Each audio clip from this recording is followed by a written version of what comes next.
Gideon and his many wives had 70 sons.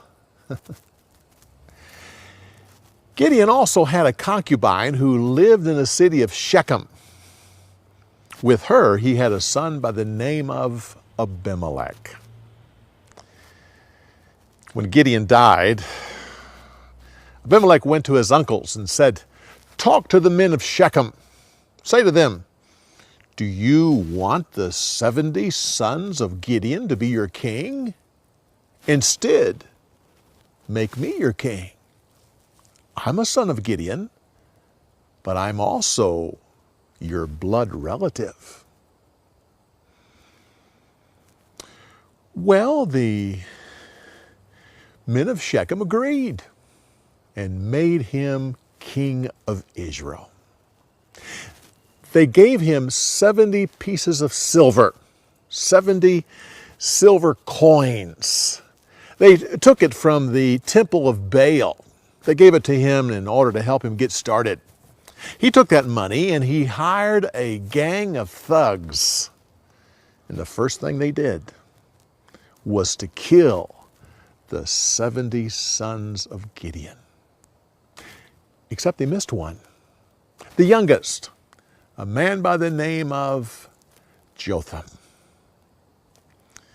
The men of Shechem had a celebration to honor their new king. As they were celebrating, suddenly they heard someone yelling. They looked off in the distance, and there was Jotham. He was yelling, "Listen to me! Listen! The trees decided to have a king." They went to the olive tree and said, "Be our king." Olive tree said, "I haven't got time for such foolishness.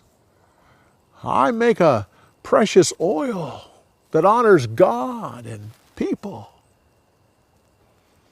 So the trees went to the fig tree and said, "Be our king." Fig tree said, I haven't got time for such foolishness. I make sweet fruit that is enjoyed by everybody."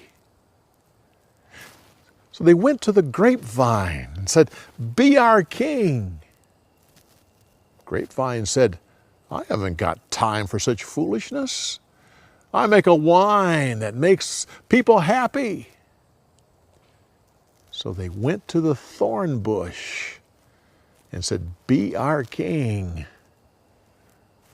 Thorn bush said, "Yes, I'll be your king, but from now on you'll be under the shade of my protection. And if you rebel against me, fire will come from my thorns and burn you up." He yelled, "O men of Shechem, my father risked his life to deliver you from the Midianites, and how have you repaid him? You have killed his 70 sons. And then you have made this son of a slave girl your king. If that is right, I wish you well. But if it's not right, I ask that fire come up from Abimelech and burn you up." With that, Jotham ran because he knew his half-brother would start trying to hunt him down.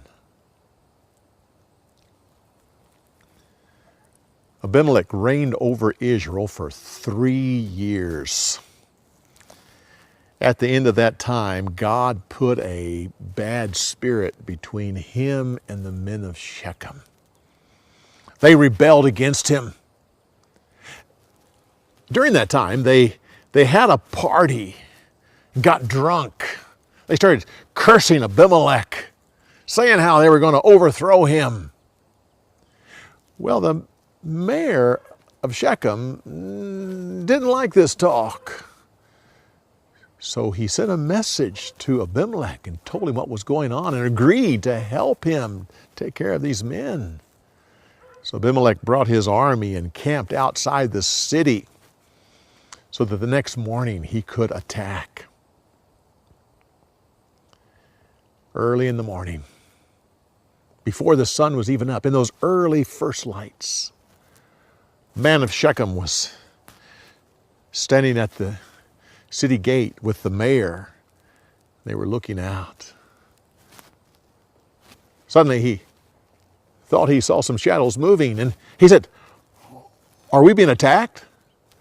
The mayor said, "No, that's just the shadows from the mountain."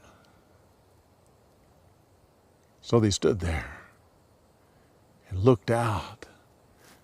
Suddenly the man saw the shadows coming towards him. He ran back in the city and shouted, "We're under attack! We're under attack!" The battle lasted for several days. Finally, the city fell.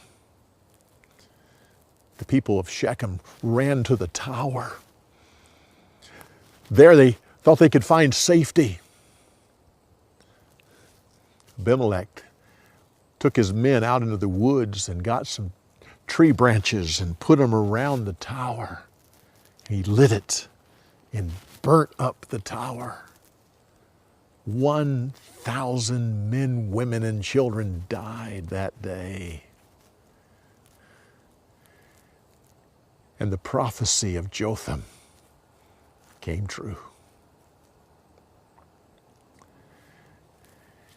When he was done, he tore down the entire city, took down the buildings, and he spread salt all over to make sure that nothing could grow. He then went to another city that was in rebellion. Again, the people ran to a tower. As his men were gathering wood, they placed it around the tower to burn it up. A woman on top of the tower looked down and saw that Abimelech was straight down below her. She took a piece of a millstone and dropped it down, and her aim was sure. It hit Abimelech, mortally wounding him. He cried out to a soldier, "Quick, come, bring your sword and kill me, because I don't want it said that I was killed by a woman."